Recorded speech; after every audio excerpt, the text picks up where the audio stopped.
ಪ್ರವಾಸಿ ಮಂದಿರದಲ್ಲಿ ಕರ್ನಾಟಕ ದಲಿತ ಸಂಘ ಸಮಿತಿ ಅಂಬೇಡ್ಕರ್ ವಾರದ ಪದಾಧಿಕಾರಿಗಳ ಒಂದು ಸಭೆಯನ್ನು ಕರೆಯಲಾಗಿತ್ತು.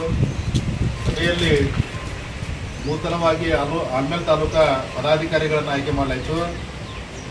ಶಶಿಧರ್ ನಾಯ್ಕೋಡಿ ಅವರನ್ನ ತಾಲೂಕಾ ಸಂಚಾಲಕರನ್ನಾಗಿ ಆಯ್ಕೆ ಮಾಡಲಾಗಿದೆ.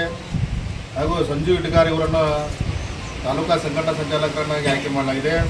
ಹುಚ್ಚಪ್ಪ ಸಿಂಗಯ್ಯ ಅವರನ್ನು ಕೂಡ ತಾಲೂಕಾ ಸಂಘಟನಾ ಸಂಚಾಲಕರನ್ನಾಗಿ ಆಯ್ಕೆ ಮಾಡಲಾಗಿದೆ. ಕುಂಡ್ಲಿಕ್ ನವೋದಗಿ ಅವರನ್ನು ಸಂಘಟನಾ ಸಂಚಾಲಕರನ್ನಾಗಿ ಆಯ್ಕೆ ಮಾಡಲಾಗಿದೆ. ಸುರೇಶ್ ನಾಟಿಕಾರ್ ಇವರನ್ನು ಕೂಡ ಸಂಘಟನಾ ಸಂಚಾಲಕರನ್ನಾಗಿ ಆಯ್ಕೆ ಮಾಡಲಾಗಿದೆ. ಮಾಧುರಾವ್ ಕಡ್ನಿ ಇವರನ್ನು ಕೂಡ ಸಂಘಟನಾ ಸಂಚಾಲಕರನ್ನಾಗಿ ಆಯ್ಕೆ ಮಾಡಲಾಗಿದೆ. ಕಾವಲ್ ಮಲ್ಲಿಕ್ ದೇವರಮಣಿ ಇವರನ್ನು ಕೂಡ ತಾಲೂಕಾ ಸಂಘಟನಾ ಸಂಚಾಲಕರನ್ನಾಗಿ ಆಯ್ಕೆ ಮಾಡಲಾಗಿದೆ. ಕಾಜಿ ಐರೋಡ್ಗಿ ಇವರನ್ನು ಕೂಡ ತಾಲೂಕಾ ಸಂಘಟನಾ ಸಂಚಾಲಕರನ್ನಾಗಿ ಆಯ್ಕೆ ಮಾಡಲಾಗಿದೆ.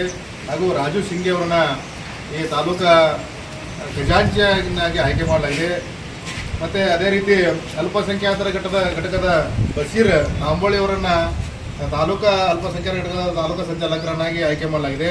ಹಾಗೆ ನಗರ ಸಮಿತಿ ಕೂಡ ಈಗ ಆಯ್ಕೆ ಮಾಡಲಾಗಿತ್ತು.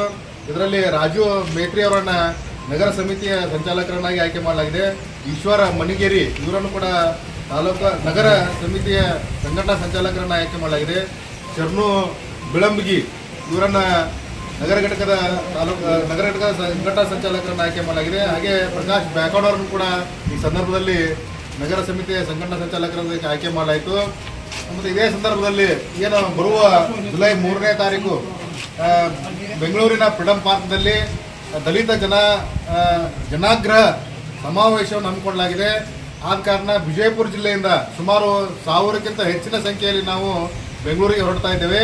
ಅದೇ ರೀತಿ ಈಗ ಏನು ಆಲ್ಮೇಲ್ ತಾಲೂಕಿನಿಂದ 100ಕ್ಕಿಂತ ಹೆಚ್ಚಿನ ಜನಸಂಖ್ಯೆ ಅದರಲ್ಲಿ ಪಾಲ್ಗೊಳ್ಳಲಿದ್ದಾರೆ.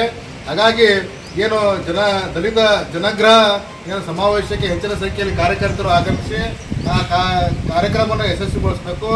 ಹಾಗೆ ಸಾಕಷ್ಟು ಏನು ಬೇಡಿಕೆಗಳದಾವಲ್ಲಿ, ಈಗ ಪಗರಕ್ಕೂ ಸಾಗುವಳಿ ಆಗಿರ್ಬೋದು, ಭೂ ಒಡೆತನ ಯೋಜನೆ ಆಗಿರ್ಬೋದು, ಹಾಗೆ ಏನು 7C ಮತ್ತು 7D ಮತ್ತು SCP TSP ಏನು ದುರ್ಬಳಕೆ ಆಗಿದೆ ಅದರ ಬಗ್ಗೆ ಸಮಾವೇಶದಲ್ಲಿ ಒತ್ತಾಯಗಳಿದ್ದಾವೆ.